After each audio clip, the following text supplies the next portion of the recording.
Monday morning, helping you get things started. We got more coming up with Michael Bogart. Before we went to break, I noticed you have your books and DVDs here with us. Let's go through what you have. I know you've written a few books. So well, let's talk about those for a bit. I have a collection of 5, I guess you'd say, issues that I deal with. Me too. Yeah, we can talk about those in another segment too.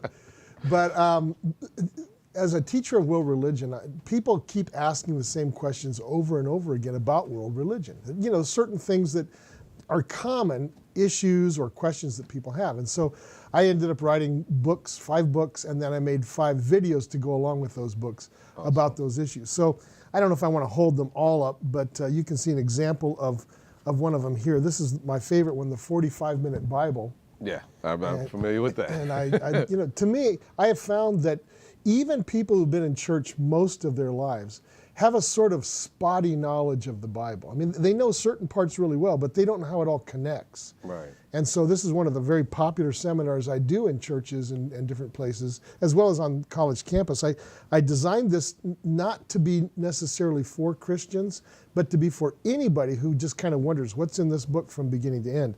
And it really is 45 minutes long. I just hit the high points as to how Genesis connects with all the rest of it down to Revelation. So, and there's an accompanying book that has, the book has 30 FAQs in it as well. So that's kind of a fun extra thing to do. I also wrote a book on Mormonism and I made a video on Mormonism. And again, it's not pro-Mormonism, it's not anti-Mormonism, it's just this is where it came from, these are the facts, this is what they believe, this is what they practice. I've got one very much like that for the Jehovah's Witnesses, and everybody wants to know about the Jehovah's Witnesses. I've got one on Islam. You know, same thing. It's not pro, it's not anti, it's just here's what it is, here's where it came from. And then also one on something called the New Age movement, if you're afraid, if you know what that is. No, go and explain that. Well, New Age is all the like crystals and you know, feng shui and a lot of Eastern stuff, as well as, you know, Scientology kind of goes in that category. It's all these groups that are sort of somewhat similar, but separate organizations. Okay. So, now, it took a lot of time for then. I know you're coming up with you just finished your doctorate. Do you have any books in the future that we can look forward to? You know what? You're the first person that's asked me about that, and I don't know. But maybe so, yeah. Maybe so. I know writing is the last thing you want to do after finishing your 217 pages is a long document. Wow.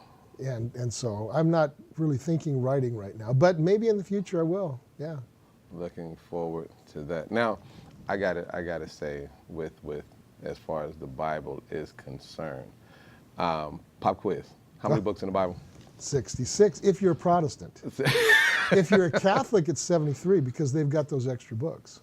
The Apocrypha, yeah. See, that's knowledge from me right there. There you go. You got.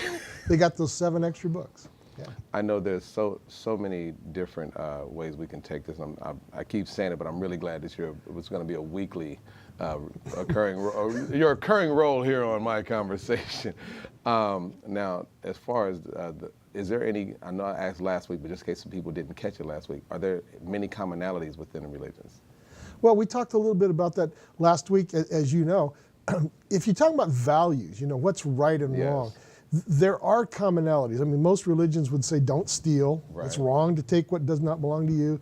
It's wrong to be sexually immoral. And I think we discussed last week some about the definition of what is moral and what is not moral may differ from religion to religion, but all agree you shouldn't be immoral, whatever they mean by that.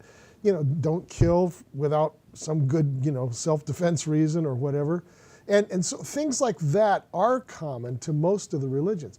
But in terms of the other issues, like does God exist and what is he like, or what is God like, very different concepts. Hinduism believes in 330 million gods and goddesses. I mean, I know. That's not a number I came up with, that's their number. Whereas, you know, Christianity and Judaism and Islam believe that there is one God who made the world. And yet, even within the 3 religions that believe in one God, Christianity, Islam, and Judaism, they have very different ideas about what that God is like. I mean, Allah is not like the Christian God. And you know, there's more similarity between the God that Jews understand and Christians understand than with Islam. So there's a lot of difference, and sometimes really fundamental difference in terms of the religions and what they believe about God, what the goal of human life is, how do you get saved, or how do you accomplish whatever the goal is.